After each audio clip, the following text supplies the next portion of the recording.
നമസ്കാരം. സിനിമാ കാര്യങ്ങൾ വീണ്ടും തിരക്കഥാരചനയിലെ ശൈലീ വൈവിധ്യങ്ങൾ അന്വേഷിക്കുന്നു.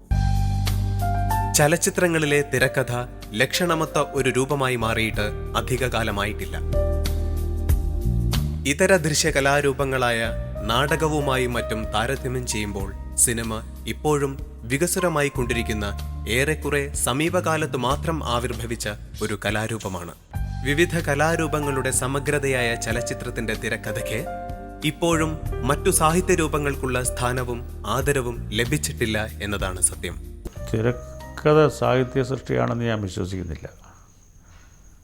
പക്ഷേ തിരക്കഥയും ഒരു സിനിമാ സാഹിത്യമാണ് ശരിക്കും പറഞ്ഞാൽ. അത് കാരണം സിനിമ എടുക്കാൻ വേണ്ടി എഴുതിയ ഒരു ഇൻ്റർമീഡിയറി സൃഷ്ടിയാണ് ശരിക്കും പറഞ്ഞാൽ. ഇപ്പോൾ സിനിമ ഇല്ലെങ്കിൽ ആ തിരക്കഥയ്ക്ക് യാതൊരു സ്ഥാനവുമില്ല, അതിന് നിലനിൽപ്പില്ല. പലരും പറയുന്നത് ഉടനെ നാടകത്തിൻ്റെ കാര്യമാണ് പറയുന്നത്, നാടകത്തെ അഭിനയിച്ചില്ല. പക്ഷേ നാടകത്തിൻ്റെ വ്യത്യാസം എന്ന് വെച്ച് കഴിഞ്ഞാൽ നാടകം അതൊരു ലിറ്റററി ഒരു സാഹിത്യത്തിൻ്റെ ഒരു ശാഖയായിട്ട് വളരെ വികസിച്ച് കഴിഞ്ഞു. അതിപ്പോൾ ആരും അഭിനയിക്കാത്ത നാടകങ്ങൾ എത്രയോ മനോഹരമായിട്ടുള്ള നാടകങ്ങളുണ്ട്. പക്ഷേ അത് നാടകകൃതി എന്നുള്ള നിലയിൽ തന്നെ വളരെ ഉന്നതി നേടിയിട്ടുണ്ട്. പക്ഷേ തിരക്കഥ ഗംഭീരമായ തിരക്കഥയാണ് എന്ന് പറഞ്ഞൊരു തിരക്കഥയില്ല. അപ്പോൾ ആ സിനിമയുടെ തിരക്കഥ എന്നുള്ള പ്രാധാന്യം അതിനുള്ളൂ. സിനിമ വളരെ ഗംഭീരമാണെന്ന് അതിൻ്റെ തിരക്കഥയ്ക്ക് ആ പ്രാധാന്യം കിട്ടുന്നു, അത്രയേ ഉള്ളൂ. തിരക്കഥ സാഹിത്യം ആയി മാറിയിട്ടില്ല. ഇപ്പം നാടകകൃതി പോലെയല്ലേ തിരക്കഥ എന്ന് ചോദിക്കാറുണ്ട്. പക്ഷെ നാടകകൃതിയുടെ പ്രത്യേകത എന്ന് പറയുന്നത് ഒരാൾ നാടകമായിട്ട് തന്നെ അതിനെ നാടകകൃതിയായിട്ട് കൺസീവ് ചെയ്ത് എഴുതുകയാണ്. അത് പിന്നീട് അവതരിപ്പിക്കുമ്പോൾ പലതരത്തിൽ പലർ അവതരിപ്പിക്കുന്നു. അപ്പം നാടകം ഒരു സാഹിത്യ രൂപമായിട്ടാണ് ആദ്യം വരുന്നത്. തിരക്കഥയ്ക്ക് ആ അവസ്ഥ വന്നിട്ടില്ല. തിരക്കഥ ഒരു ചലച്ചിത്രത്തിന് വേണ്ടി എഴുതപ്പെടുന്നതാണ്. കാരണം ആ തിരക്കഥയുടെ ഒരു പൂർണ്ണത എന്ന് പറയുന്നത് ചലച്ചിത്രം ആവുമ്പോൾ മാത്രമേ വരുന്നുള്ളൂ.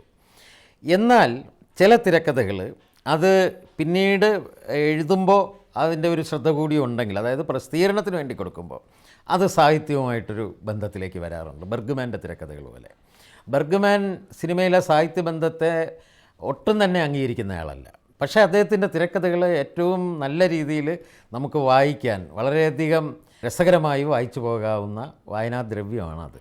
അപ്പോൾ അങ്ങനെ വരുമ്പോൾ ഈ ചില തിരക്കഥകൾ നമുക്ക് നല്ലൊരു വായനയുടെ ഉപാധിയായിട്ട് മാറാറുണ്ടെന്നുള്ള സത്യമാണ്. എങ്കിലും തിരക്കഥ ഇന്ന് നമ്മളൊരു സാഹിത്യരൂപമായിട്ട് പറയാറായിട്ടില്ല. ശ്രദ്ധേയനായ യുവ തിരക്കഥാകൃത്ത് സിന്ധുരാജിൻ്റെ രചനാ ശൈലിയാണ് ഇന്നത്തെ സിനിമാ കാര്യങ്ങളിൽ ചർച്ച ചെയ്യുന്നത്. സിന്ധുരാജുമൊത്ത് അല്പസമയം. പട്ടണത്തിൽ സുന്ദരൻ, ജലോത്സവം, മുല്ല, പുതിയ മുഖം, എൽസമ്മ എന്ന ആൺകുട്ടി തുടങ്ങിയ 5 മലയാള ചിത്രങ്ങൾ, ഫിർ കബി എന്ന ഹിന്ദി ചിത്രം, ഈ ചിത്രങ്ങൾക്കെല്ലാം തിരക്കഥ എഴുതിയ സിന്ധുരാജാണ് ഇന്ന് നമ്മളുടെ അതിഥി. സിന്ധുരാജ് പുതിയ 2 സിനിമകളുടെ പണിപ്പുരയിലാണ്. തിരക്കഥാ രചനയിലെ അദ്ദേഹത്തിൻ്റെ അനുഭവങ്ങൾ നമുക്ക് അദ്ദേഹവുമായി ഷെയർ ചെയ്യാം. നമസ്കാരം.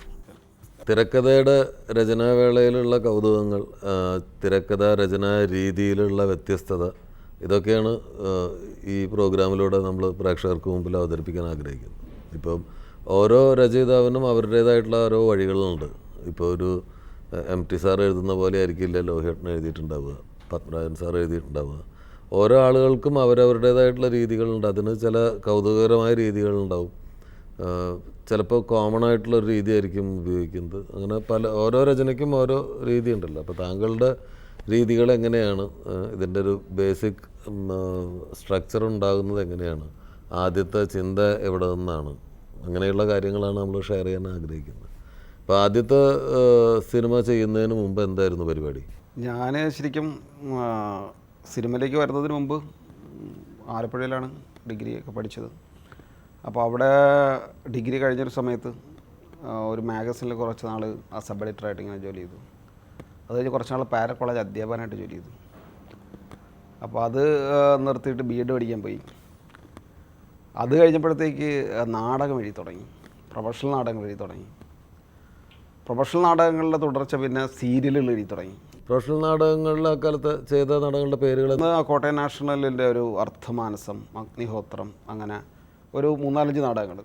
പക്ഷേ അപ്പോൾ നാടകം എഴുത്തിൽ നമ്മൾ ഒരുപാട് സ്ട്രെയിൻ ചെയ്യുകയും, എന്നാൽ നമുക്ക് അതിൻ്റെ രീതിയിൽ എഴുത്തിന് വേണ്ടിയിട്ട് നമ്മൾ കൊടുക്കുന്ന സ്ട്രെയിനിൻ്റെയോ പെയിനിൻ്റെയോ ഒന്നും റിസൾട്ട് നമുക്ക് അന്ന് കിട്ടിയിരുന്നില്ല സാമ്പത്തികമായി. സാമ്പത്തികമായിട്ടും. കാരണം ഒരുപാട് നമ്മൾ ജോലി ചെയ്യണം. കാരണം ഒരുപക്ഷെ എനിക്ക് തോന്നുന്നത് സിനിമ പക്ഷേ അത് ആ ഒരു കഷ്ടപ്പാട് അല്ലെങ്കിൽ ആ നാടകം എഴുത്തെന്ന് പറയുന്ന ഒരു കളരിയാണ് എന്നെ തിരക്കഥാകൃത്താക്കിയെന്ന് പറയാം.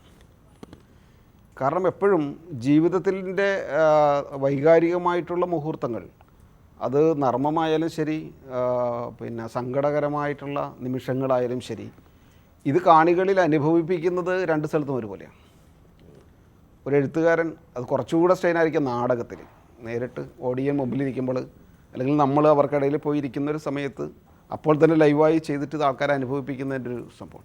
അപ്പോൾ അതിനുവേണ്ടി നമ്മൾ ക്രിയേറ്റ് ചെയ്യുന്ന മുഹൂർത്തങ്ങൾ ശരിക്കും സിനിമയിലും നാടകത്തിലും ഒന്നുപോലെ തന്നെയാണെന്ന് എൻ്റെ അഭിപ്രായം. ആ സമയത്താണ് പിന്നെ ഒരു നാടകത്തിന് വേണ്ടി വെച്ചിരുന്നൊരു കഥ ആലപ്പുഴയിൽ അനിക്കുട്ടൻ എന്ന് പറയുന്നൊരു സുഹൃത്തുണ്ട്. അപ്പം പുള്ളിയോട് പറഞ്ഞ് ഈ കഥ നമ്മൾ സുരേഷ് ഗോപി എടുത്ത് പറയുന്നു, ഇത് സിനിമയാവും.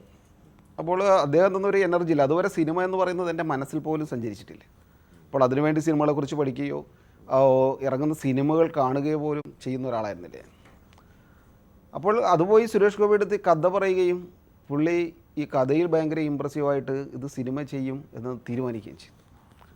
അപ്പോൾ അങ്ങനെ ഞാൻ ആലപ്പുഴയിൽ നമ്മുടെ മുറിയിലിരുന്ന് ഇതിനൊരു തിരക്കഥ എൻ്റെ മനസ്സിൽ അന്ന് എന്താണ് തിരക്കഥ പഠനമോ തിരക്കഥകൾ വായിക്കുകയോ ഒന്നും ചെയ്തിട്ടില്ല. പക്ഷേ ഈ കഥ എങ്ങനെ പറയാം എന്ന് പറഞ്ഞിട്ട് നമ്മൾ സ്വയം തീരുമാനിച്ച് നമ്മൾ ഇങ്ങനെ ആയിരിക്കാം തിരക്കഥ, അല്ലെങ്കിൽ ഇങ്ങനെ പറയാം എന്ന് പറഞ്ഞിട്ട് നമ്മൾ കൺസീവ് ചെയ്യുന്ന സീനുകൾ, ഡയലോഗ് പാറ്റേൺ സംഭവം വെച്ചിട്ട് നമ്മളൊരു ഫുൾ തിരക്കഥ, വളരെ വൈകാരികമായിട്ടുള്ള ഒരു കഥ ഇങ്ങനെ എഴുതി തീർത്തു. പിന്നെ ഇതും ബാഗിൽ വെച്ചുകൊണ്ട് സ്ഥിരം തിരുവനന്തപുരത്തൂടെ നഗരത്തിലൂടെ നമ്മൾ ഒരുപാട് സഞ്ചരിച്ചു.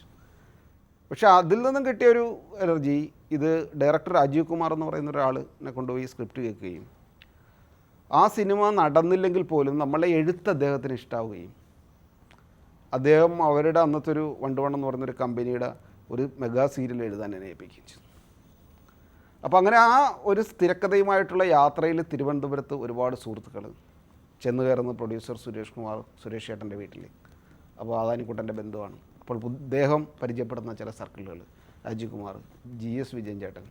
അപ്പോൾ അങ്ങനെ തിരുവനന്തപുരത്ത് സിനിമയുമായി ബന്ധപ്പെട്ട കുറച്ച് ആൾക്കാരുടെ ഇടയിൽ ഇങ്ങനെ എഴുതാൻ വേണ്ടി ഒരാൾ ഇവിടെ എത്തിയിട്ടുണ്ടെന്നും അത്യാവശ്യം കുഴപ്പമില്ലാതെ പുള്ളിയെ കൊണ്ട് ചിലപ്പോൾ എഴുതിക്കാൻ പറ്റുമെന്ന് രാജീവേട്ടനെ പോലുള്ള ആൾക്കാർ പറയുകയും അങ്ങനെ അവരുടെ കമ്പനിയുടെ സീരിയൽ എഴുതാൻ ഏൽപ്പിക്കുകയും അതും ഒരു 26 എപ്പിസോഡ് കുത്തിയിരുന്ന് എഴുതി. അതും ഷൂട്ട് ചെയ്തില്ല. 26 എപ്പിസോഡ് ഫയൽ ചെയ്തു. ഒറ്റയ്ക്കൊരു കെട്ടിടത്തിൻ്റെ മുകളിൽ ഒരൊറ്റ മുറിയിൽ ഒരു 5-6 മാസം താമസിച്ചിട്ട് 26 ഫയലിൽ 26 എപ്പിസോഡ് എഴുതി. അതും നടന്നില്ല. അത് കഴിഞ്ഞിട്ടാണ്, അപ്പോൾ ആ സമയത്താണ് അടുത്തത് സിനിമ എന്ന് പറഞ്ഞിട്ടുള്ള ചർച്ച വരികയും വിജയൻ ചേട്ടനാണ് ആദ്യം വിളിച്ചിട്ട് ഇങ്ങനെ ഒരു സിനിമ ആലോചിക്കാം, ശ്രീനേട്ടൻ്റെ അടുത്ത് കഥ പറയുന്നത്. അങ്ങനെ പോയി ട്രിവാൻഡ്രം ഹോട്ടലിൽ താമസിക്കുന്നൊരു സമയത്ത് കഥയില്ലാതായിരിക്കുന്നൊരു സമയത്താണ്. അപ്പോൾ ട്രിവാൻഡ്രം ഹോട്ടലിൽ ഞാൻ കുറേ നാളുകളായിട്ട് തിരുവനന്തപുരത്ത് താമസിക്കുന്ന ആ ഹോട്ടലാണ്. അപ്പം അപരിചിതരായിട്ടുള്ള അധികം ആൾക്കാരൊന്നും അവിടെ കാണാറില്ല. വഴി കൂടെ പോകുന്നവരാരും കയറുമെന്ന് ചോദിച്ചു കഴിഞ്ഞാൽ അവിടെ റൂം കൊടുക്കാറില്ല. അപ്പോൾ അങ്ങനെ കഥയില്ലാതിരിക്കുന്നൊരു സമയത്ത് ഒരു ദിവസം നോക്കുമ്പോൾ ഒരു മുറിയിൽ 2 പുരുഷന്മാരും ഒരു സ്ത്രീയും ഒരു കൈക്കുഞ്ഞൊക്കെ ആയിട്ട് താമസിക്കുന്നു. കുറേ തുണിയൊക്കെ വിരിച്ചിട്ട് വളരെ ലൈവായിട്ട് അവരവിടെ ജീവിക്കുന്നു. അപ്പം അങ്ങനെ ഒരു സ്ത്രീയും പുരുഷന്മാരും ഒരുമിച്ച് താമസിക്കുന്നത് അങ്ങനെ ട്രിവാൻഡ്രം ഹോട്ടലിൻ്റെ ഒരു പതിവ് നമ്മൾ വർഷങ്ങളായിട്ട് അങ്ങനെ ഒരു ഇത് കാണാറില്ല. അപ്പോൾ ഒരു ആകാംക്ഷ, എന്താണ് അവർ താമസിക്കുന്നത്, എന്താണ് അവരുടെ താമസ ഉദ്ദേശം. അപ്പോൾ ഞാൻ ഈ അവിടെ കാണുന്ന കൈക്കുഞ്ഞുമായി നടക്കുന്ന ആളോട് സംസാരിച്ചപ്പോഴത്തേക്ക് രസകരമായൊരു സംഭവം, അദ്ദേഹം വയനാട്ടിലെ ഒരു കൂലിപ്പണിക്കാരനാണ്. അപ്പോൾ ഇയാൾ കല്യാണം കഴിക്കുന്നതിന് മുമ്പ് ഭാര്യ ഒരു ടെസ്റ്റ് എഴുതി. അപ്പോൾ ഇപ്പോൾ കല്യാണം കഴിച്ചൊരു കുഞ്ഞൊക്കെ ആയപ്പോൾ ഭാര്യയ്ക്ക് തിരുവനന്തപുരം സെക്രട്ടേറിയറ്റ് പിയൂണായിട്ട് ജോലി കിട്ടി. അങ്ങനെ ആദ്യമായിട്ട് തിരുവനന്തപുരം നഗരത്തിൽ വന്നിരിക്കുകയാണ്. ഒന്നുള്ളത് ഈ പെണ്ണിൻ്റെ ബാപ്പയാണ്. ഇവർക്ക് താമസിക്കാനുള്ള വീട് അന്വേഷിച്ച് നടക്കും. അപ്പോൾ ഈ സ്ത്രീ ജോലിക്ക് പോകുമ്പം ഇയാൾ കുഞ്ഞിനെ കൊണ്ട് ഈ ഹോട്ടലിൽ കുഞ്ഞിനെ താലോലിച്ച് നടക്കും. പെട്ടെന്ന് ഇതിലൊരു സിനിമയുണ്ട് എന്ന് തോന്നുകയും ആ സിനിമയാണ് പിന്നീട് പട്ടണത്തിൽ സുന്ദരൻ ആയി മാറുകയും ചെയ്തു.